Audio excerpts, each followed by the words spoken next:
The old piano stood in the corner of Leo's family apartment, gathering dust most days. It had belonged to his grandmother, a gift from her parents when she was just a girl. Leo's fingers danced across the keys even before he could reach the pedals. At 4 years old, he would climb onto the bench and play melodies he had heard only once. His parents noticed, of course, but they didn't quite understand what they were witnessing. Neither of them had musical backgrounds. His father fixed cars at a local garage, and his mother worked long hours at the hospital as a nurse. When Leo turned 6, a neighbor who taught music at the local elementary school happened to hear him playing through an open window. Mrs. Rivera stood frozen on the sidewalk, listening to a perfect rendition of a Mozart piece she taught her advanced students. She knocked on the door that day, and life for Leo's family changed forever. "Your son has a gift," she told Leo's parents, her voice urgent and serious. "The kind that comes once in a generation." With Mrs. Rivera's help, Leo received a scholarship to attend weekend classes at the city's music conservatory. Every Saturday, his father would wake up at dawn, even after working late shifts, to take 3 buses across town so Leo could attend his lessons. His mother would pack sandwiches wrapped in foil and thermoses of hot chocolate for their journey. "We don't understand the music," his father once told Mrs. Rivera, "but we understand our boy." By age 12, Leo was performing in regional competitions. His small hands, which were growing stronger each day, could stretch to reach difficult chords that even older students struggled with. He played with technical precision that impressed the judges, but what truly set him apart was something else. Something that couldn't be taught. When Leo played, people felt things. They closed their eyes and forgot where they were. Some cried without understanding why. His high school years were a blur of practice, competitions, and increasingly prestigious scholarships. Leo's parents supported him tirelessly, though they worried sometimes. He had few friends his own age. While other teenagers went to movies or played sports, Leo spent hours at the piano, perfecting his craft. "Are we doing the right thing?" his mother asked one night after Leo had gone to bed, his fingers still moving in his sleep as if playing an invisible keyboard. "We're helping him follow his path," his father answered, though the worry lines on his forehead deepened. The sacrifice paid off when Leo, at 17, was accepted to the prestigious Eastman School of Music with a full scholarship. His parents couldn't stop smiling for days.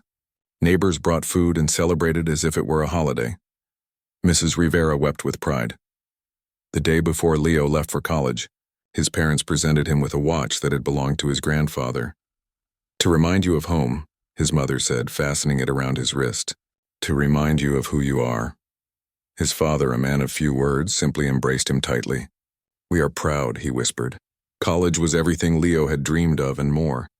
For the first time, he was surrounded by people who spoke his language, the language of music. His professors recognized his extraordinary talent immediately. By his second year, he was being featured in special recitals and receiving attention from important people in the classical music world. Professor Chen, the head of the piano department, took a particular interest in Leo. "You have the potential to be one of the greats," he told Leo after a particularly moving performance. "But talent alone is not enough. The path ahead is difficult. Are you prepared for that?" Leo nodded, not fully understanding what the professor meant, but confident in his ability to overcome any obstacle through hard work and dedication. That had always been enough before. By his junior year, Leo was being invited to perform with professional orchestras. His name began appearing in music magazines and websites. There was talk of a European tour after graduation.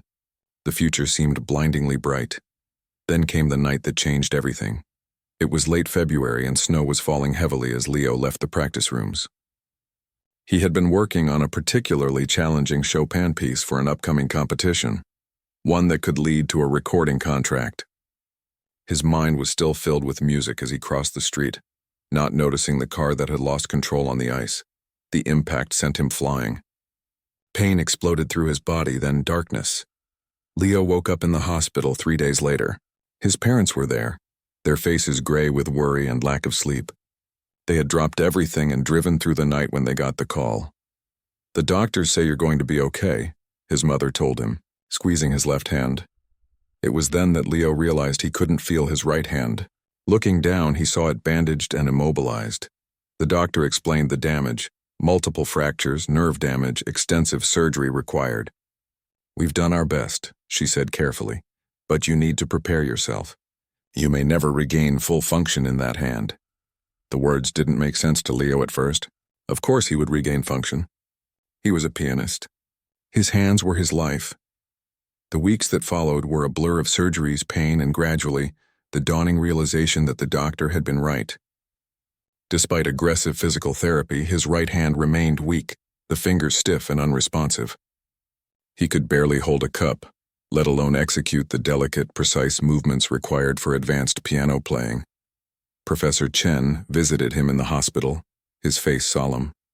"The school will hold your scholarship for 1 semester," he said, kindness in his eyes but firmness in his voice.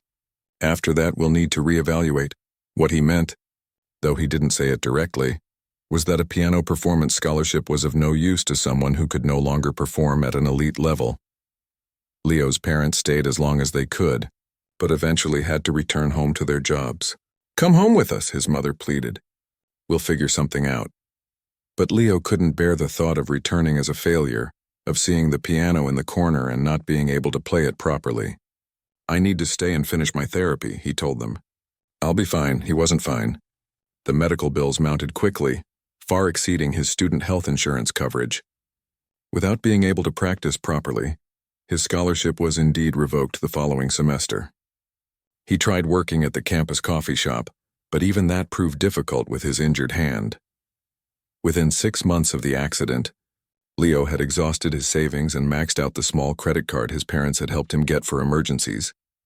Too ashamed to tell them how bad things had gotten, he began sleeping on friends' couches, moving from one to another as their patience and space allowed. By the 1-year anniversary of his accident, Leo was truly homeless.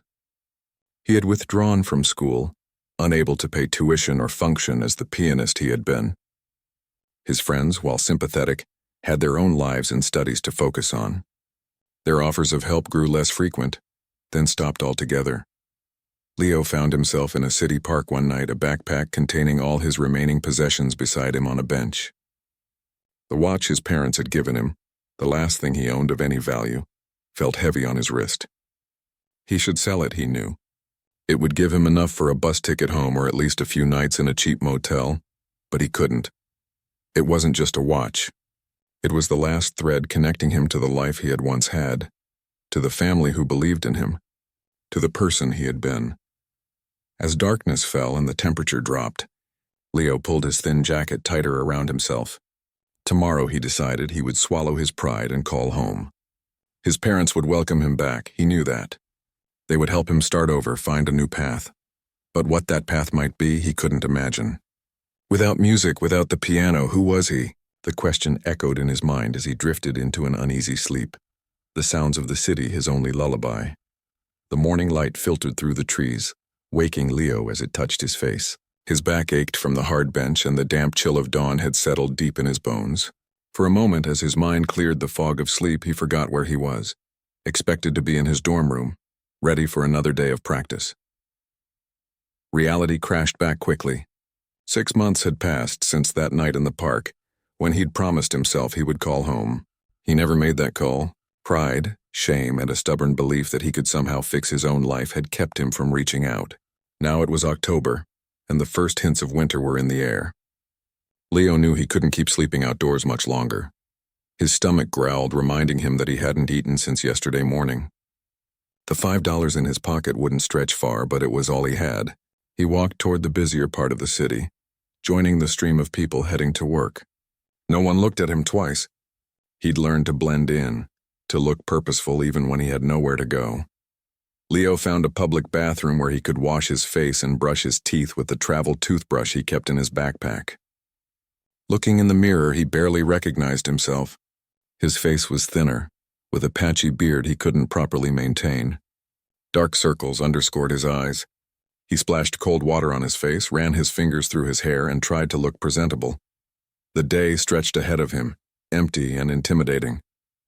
He'd tried finding work, but most jobs required 2 functioning hands or skills he didn't have. Occasionally, he'd get a day's work helping to move furniture or clean a storefront, but nothing steady. Today, he decided to try the library. At least it would be warm and he could use the computers to look for work or resources. By late afternoon, Leo's hunger had become impossible to ignore. The $5 would buy something small, but he hated the thought of being completely broke again. As he walked through an unfamiliar neighborhood seeking the cheapest place to eat, a sound stopped him in his tracks. Piano music. Not recorded live. Someone was playing Debussy's Clair de Lune, the notes drifting through an open door of what appeared to be a small cafe. Leo stood frozen, listening. The pianist was decent, though not exceptional, missing some of the nuances in the piece, rushing certain passages.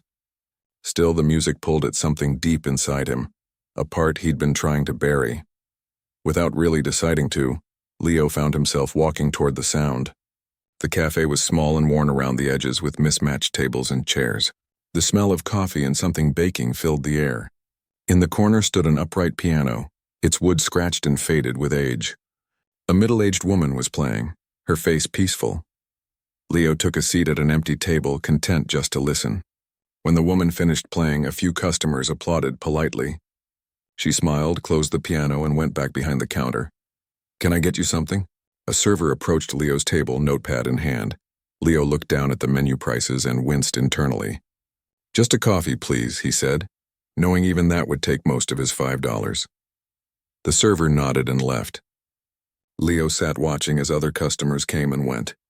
The cafe had a comfortable, lived-in feel, not fancy but welcoming. After a while, the woman who had been playing came out again and returned to the piano. This time she played something simpler, a basic jazz standard. Leo found his good hand tapping along on the table, muscle memory taking over. He closed his eyes, imagining himself at the piano. When he opened them again, the woman had stopped playing and was looking at him. "You play?" she asked. Leo hesitated, then nodded slightly. "I used to." She gestured to the piano. "Want to give it a try?" "I'm taking a break." "No, Leo started to refuse, then stopped. How long had it been since he'd touched a piano? The thought both terrified and tempted him. "Go on," the woman encouraged. "Nobody here's a critic." Leo stood up slowly and walked to the piano, aware that a few of the cafe's patrons were watching curiously. He sat down on the bench, his heart pounding. Placing his left hand on the keys felt like greeting an old friend. His right hand, with its limited mobility, hovered uncertainly. He began with something simple, a melody he could manage primarily with his left hand. The first notes were hesitant, but as he continued, some of his old confidence returned.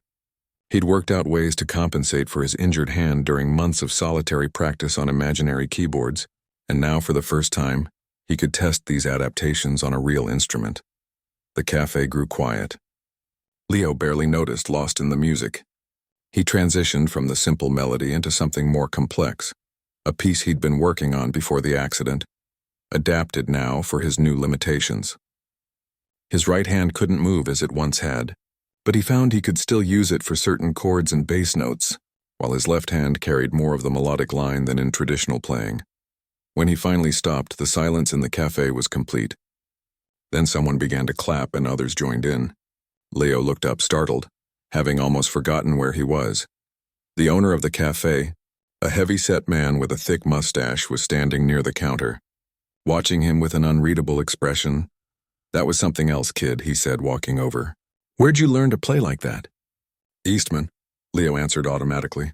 "I was studying there until—" He gestured vaguely at his right hand. The owner nodded, seeming to understand. "You looking for work?" Leo blinked in surprise. "Yes, but we've been trying to have live music here more regularly. Customers like it, but finding decent players who'll work for what I can pay isn't easy."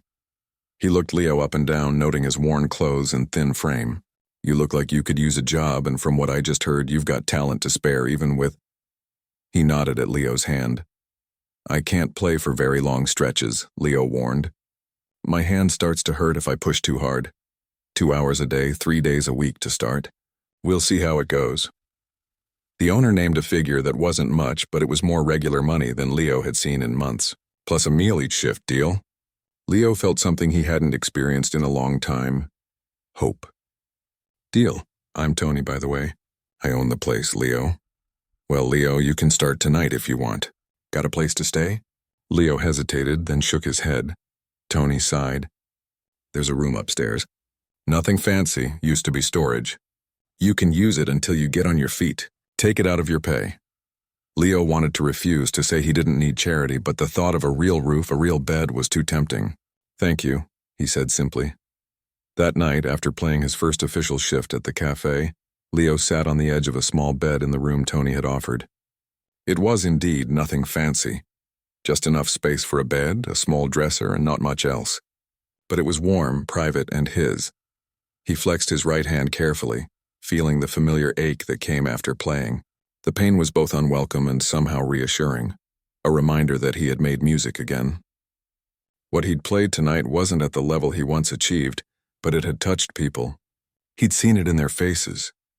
For the first time in over a year, Leo allowed himself to think that maybe, just maybe, there was a path forward with music still in it.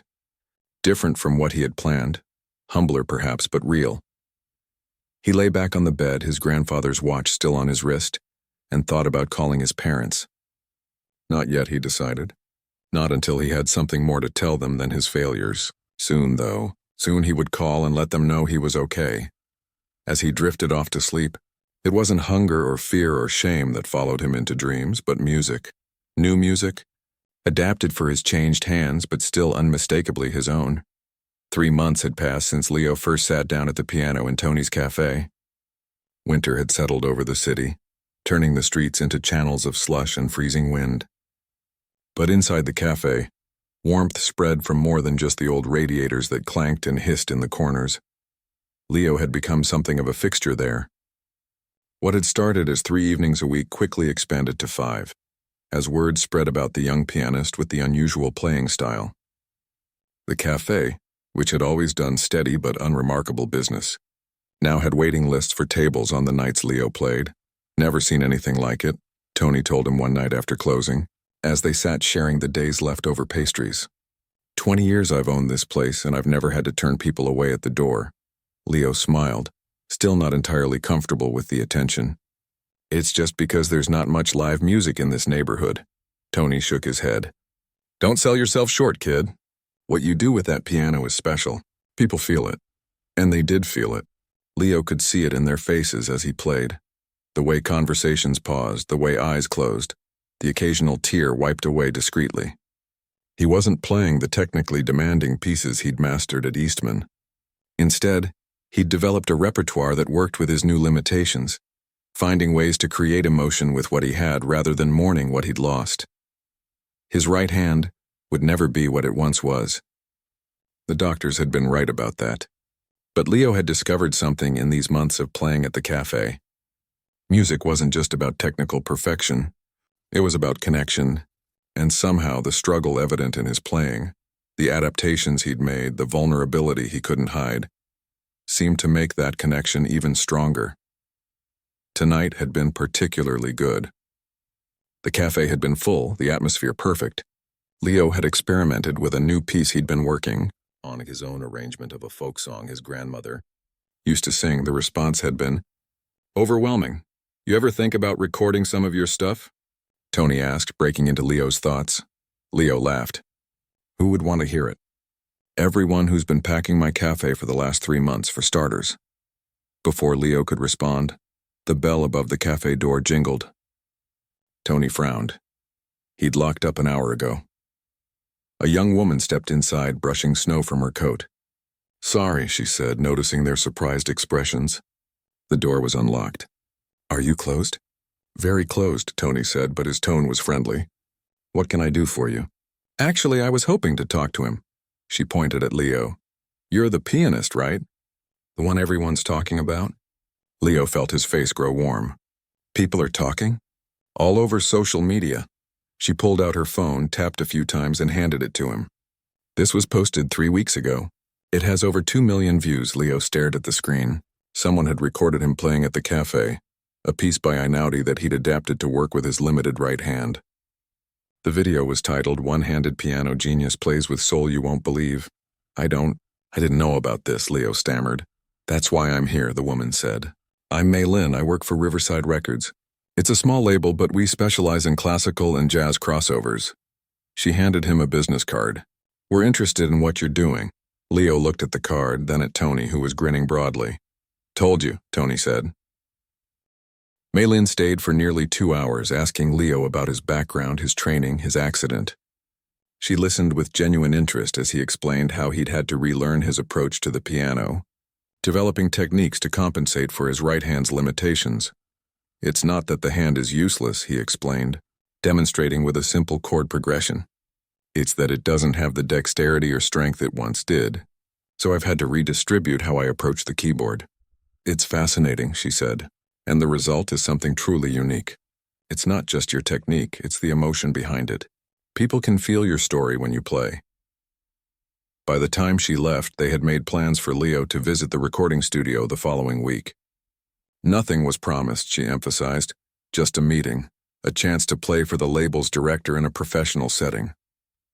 But Leo could see the excitement in her eyes. She believed in what he was doing. After she left, Leo and Tony sat in stunned silence for a moment. "A record deal," Tony finally said. "My piano player. Getting a record deal." "It's not a deal yet," Leo cautioned. "Just a meeting." "It will be," Tony said confidently. "You'll see." That night, lying in his small room above the cafe, Leo couldn't sleep. His mind raced with possibilities he hadn't allowed himself to consider for over a year. Could he really build a career in music again? Different from what he'd planned, yes. Classical concert halls and international competitions were likely closed to him now. But maybe something new was opening up instead. For the first time since the accident, he reached for his phone and scrolled to his parents' number. It was late, but he knew his mother would still be awake. She had always been a night owl. His finger hovered over the call button. What would he tell them?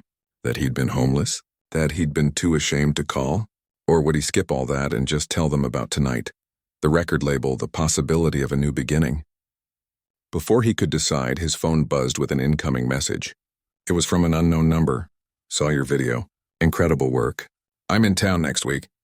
Would love to meet. I think I can help. Dr. Thomas Reed, hand rehabilitation specialist." Leo stared at the message. Then another came through. "I've worked with several musicians with similar injuries. There are new therapies you might not have tried. No promises, but possibilities." Leo's hands shook as he typed a reply agreeing to meet.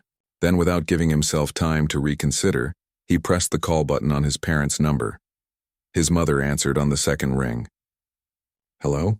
Her voice, so familiar even after all this time, made his throat tighten. "Mom," he said, his voice barely above a whisper.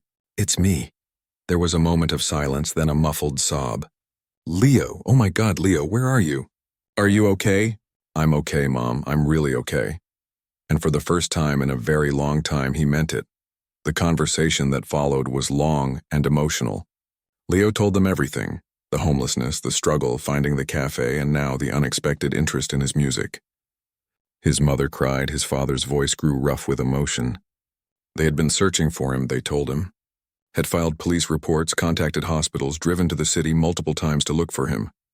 "We never gave up," his father said. Never. By the time the call ended, it was nearly dawn.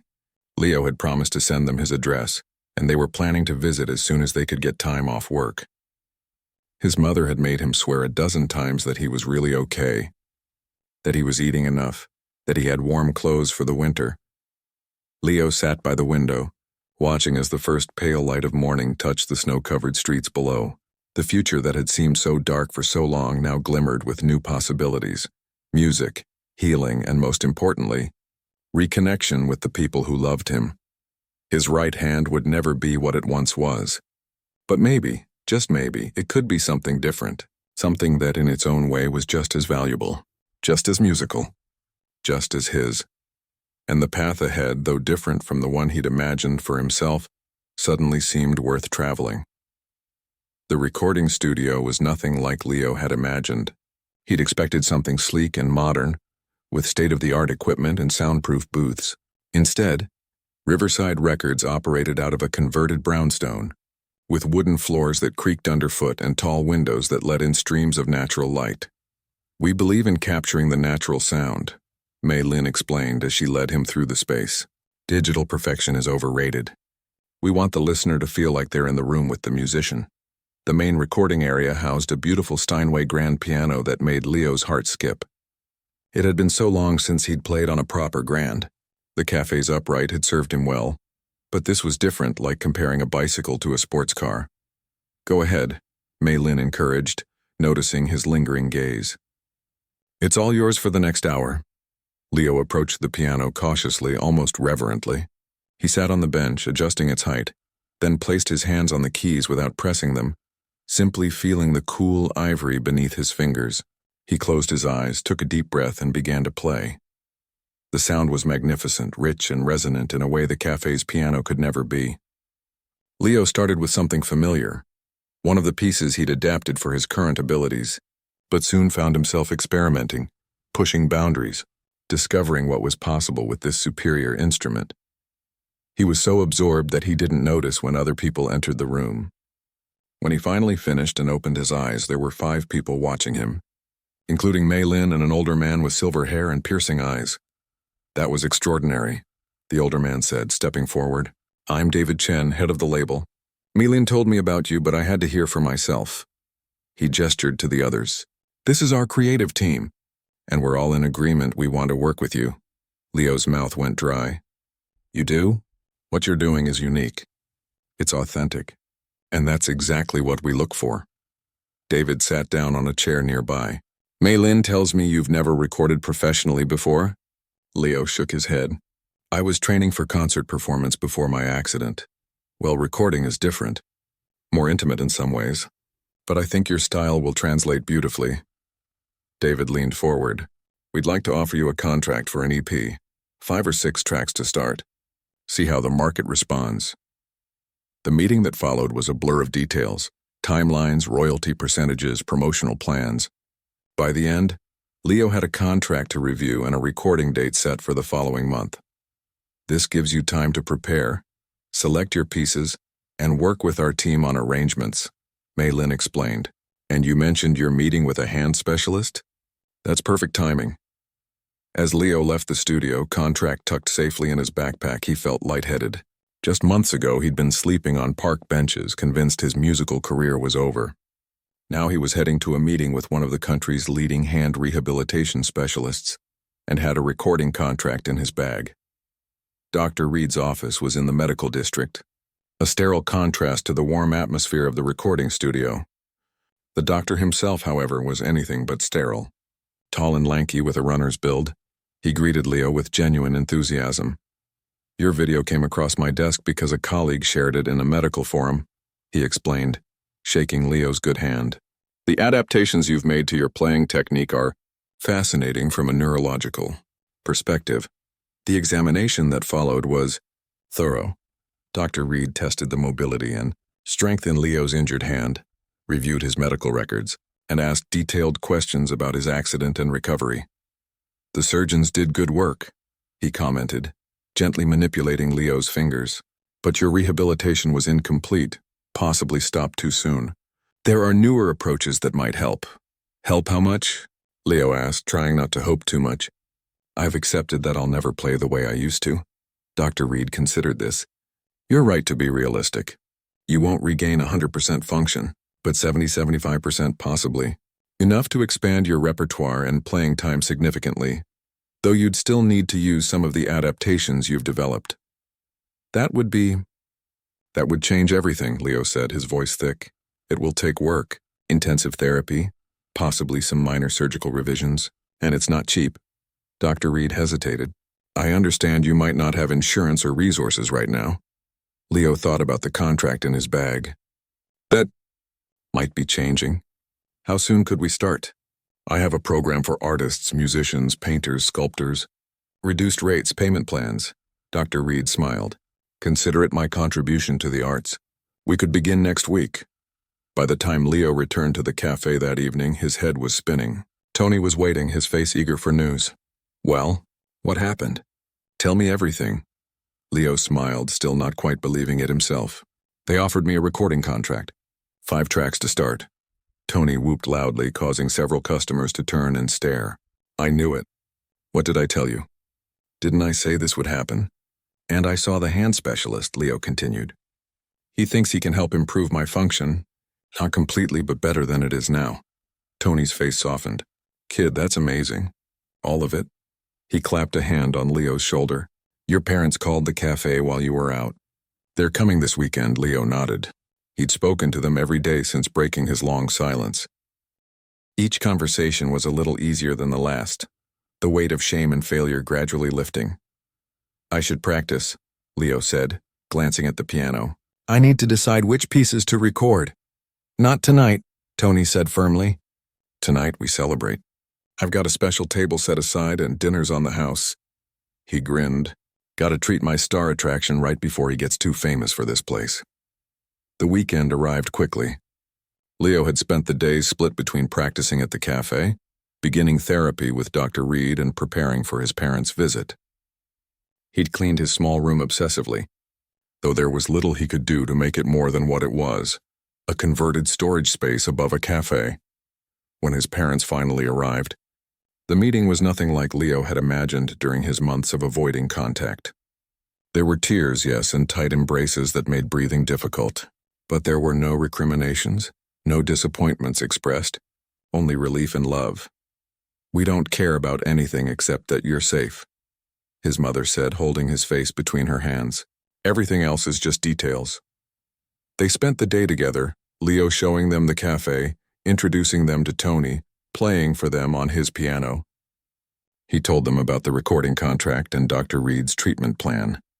His father, never an emotional man, had to turn away several times to compose himself. You did this all on your own, he said gruffly. Found your way back from something that would have broken most people. I wasn't always strong, Leo admitted. There were some very dark times. But you kept going, his mother said. That's what matters. That night, after his parents had gone to their hotel with plans to return the next day, Leo sat alone at the piano in the darkened cafe. He played softly, a new piece he was composing himself, something that spoke of loss and recovery, of falling and rising again. His phone buzzed with a message from Mei Lin. The contract looks good on our end. Ready for you to sign whenever you are. This is just the beginning. Leo smiled, thinking about all that had changed in such a short time. The road ahead wouldn't be easy. The intensive hand therapy was already proving painful and frustrating. Recording would bring new challenges he couldn't yet imagine. And rebuilding his life, his career, his identity as a musician, it was all uncharted territory. But for the first time since the accident, the future seemed full of music again. Different music, perhaps. Music played with hands that had known pain and limitation, but maybe that would make it richer, more honest, more human. Leo flexed his right hand, feeling the familiar ache but also the subtle improvements Dr. Reed's therapy had already begun to create. Then he placed his hands on the keys again and continued playing his new composition, a piece about redemption, created with damaged hands that were slowly, painfully, beautifully healing. 1 year later, Leo stood backstage at Mercer Hall, the same venue where he had once performed as an Eastman student. His hands were sweating, and he wiped them carefully on the handkerchief his father had given him for luck. Through the curtain he could hear the murmur of the audience, a sold-out crowd according to the event organizer. 5 minutes, a stagehand called softly. Leo nodded, flexing his right hand. The past year had been a whirlwind of change and growth. Dr. Reed's therapy program had been grueling, sometimes bringing Leo to tears of frustration and pain, but the results had exceeded even the doctor's cautious predictions. His right hand would never match his left in strength or dexterity, but he had regained enough function to expand his playing capabilities significantly. The recording sessions with Riverside Records had been another kind of challenge. Leo had never worked in a studio before, and the process was entirely different from performing live. Taking the same piece apart and recording it in sections, sometimes playing the same few measures dozens of times to get them exactly right, it had tested his patience and adaptability. But the resulting EP, titled After the Fall, had exceeded everyone's expectations. The 5 tracks, 3 classical adaptations and 2 original compositions, had resonated with listeners in a way no one at the label had anticipated. Music critics praised the emotional depth of Leo's playing, the uniqueness of his approach, and the raw honesty that came through in every note. It's like hearing someone tell their life story through the piano, one reviewer wrote. You can feel the pain, the struggle, but also the triumph and hope. The success of the EP had led to this moment, his first major concert since the accident. Not a traditional classical recital, but something new. A multimedia performance where Leo would play while sharing his story between pieces. Riverside Records was recording it all for a documentary and live album. 3 minutes, the stagehand called.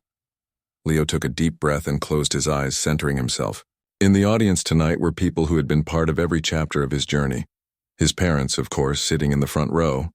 Tony, who had closed the cafe for the night so he and the staff could attend. Dr. Reed and his team of therapists. Malin and the Riverside Records crew. And most surprisingly, several of his former professors from Eastman, including Professor Chen. When the professor had reached out after hearing the EP, Leo had been terrified to respond. The last time they had spoken was when Leo's scholarship was revoked. But the message had been warm, full of praise for what Leo had accomplished and an apology for not seeing other possibilities at the time of his injury. 1 minute. Leo stood, straightened his jacket, and approached the stage entrance. The lights dimmed in the hall, and a hush fell over the audience. A spotlight illuminated the gleaming grand piano at center stage. Leo walked out, the light finding him as he moved toward the instrument. The applause was immediate and enthusiastic. He bowed slightly, then seated himself at the piano. The first piece was one of his own compositions written during those early days at Tony's Cafe. It began softly, hesitantly, like someone testing unfamiliar ground, then gradually built in confidence and complexity, incorporating the adaptation techniques he had developed for his injured hand. As the last notes faded, there was a moment of complete silence before the applause began. Leo turned to the audience where a microphone stood ready. "Thank you," he said, his voice steady despite his racing heart. "That piece is called First Steps. I wrote it when I was relearning how to play after this happened." He held up his right hand, letting the audience see the scars, the slightly unnatural angle of 2 fingers. A large screen behind him illuminated with images, the aftermath of his accident. Medical charts, therapy sessions with Dr. Reed. 2 years ago, I thought my life as a musician was over, Leo continued. I had trained since childhood for a very specific kind of musical career. When that path was suddenly closed to me, I couldn't imagine any other. The screen showed images of the park where he had spent those homeless nights, then the exterior of Tony's Cafe. I hit bottom before I found a new way forward. Sometimes we have to completely fall apart before we can rebuild ourselves into something new. Leo returned to the piano and began his second piece, an adaptation of Beethoven's Pathetique Sonata. The composer had continued creating magnificent music even as his hearing failed him, finding new ways to express his art despite his limitations. It felt fitting to Leo, a kindred spirit across the centuries. The concert continued this way, music alternating with brief stories of his journey. Leo spoke about the cafe, about Tony's generosity, about the video that had gone viral and changed everything. He talked about Dr. Reed's innovative therapies and the painful process of rehabilitation. He described the challenges and joys of creating the EP with Riverside Records. For his final scheduled piece, Leo played his newest composition, completed just weeks before the concert. Unlike his earlier work, which had been shaped entirely by his limitations, this piece incorporated the new techniques and abilities he had gained through therapy. It was forward-looking, hopeful, complex in ways his playing hadn't been able to achieve a year earlier. The standing ovation lasted for nearly 5 minutes. Leo bowed, overwhelmed by the response. As the applause finally began to quiet, he returned to the microphone. "I'd like to play one more piece tonight if you'll indulge me. It's not on your program." He paused, gathering his thoughts. "When I was a student before my accident, I was working on Rachmaninoff's Prelude in C-sharp minor. It was a piece that demanded everything from a pianist: power, precision, emotional range. After my injury, I thought I would never be able to play it again." Leo looked down at his hands. "I still can't play it the way Rachmaninoff intended, but I've created my own interpretation, one that works with my hands as they are now, not as they once were or as I wish they could be." He returned to the piano one last time. The piece began ominously, the famous opening chords resonating through the hall. As he played, Leo poured everything into the music, all the pain and loss, but also the growth and discovery of the past 2 years. It wasn't perfect. There were moments where his right hand couldn't quite achieve what the composer had written. But Leo had adapted, redistributed, reimagined the piece to work with his reality. And somehow, in that adaptation, something new and powerful had emerged. When the final chord faded, there wasn't a dry eye in the house. Leo's parents were openly weeping. Tony was shaking his head in wonder. Dr. Reed was beaming with professional pride. And Professor Chen was on his feet, leading the new standing ovation that thundered through the hall. Afterward, at the reception, people crowded around Leo, offering congratulations, asking questions, sharing how his music and story had moved them. A young girl approached shyly, her right arm in a cast. "I play piano too," she said quietly. "I broke my arm and my teacher said I should take a break until it heals. But your music makes me think maybe I don't have to stop completely." Leo knelt to meet her eyes. "You absolutely don't have to stop. You just have to be willing to try a different way." Later that night, after the crowds had gone and the venue was nearly empty, Leo returned to the stage. The cleaning crew was at work in the aisles, but the piano remained untouched. He sat down and placed his hands on the keys, not playing, just feeling the connection. 2 years ago in that hospital bed, if someone had described this night to him, he would have called it impossible. His hands weren't the same. His music wasn't the same. His life wasn't the same, but maybe that was the point. Sometimes the most beautiful music comes from working with limitations, not despite them. Sometimes losing one path forces you to discover another that was waiting all along. Leo began to play softly, not Rachmaninoff or Beethoven, or even one of his own compositions. Just a simple melody his grandmother had taught him when he was very small. The first music he had ever learned, the beginning, and now a new beginning.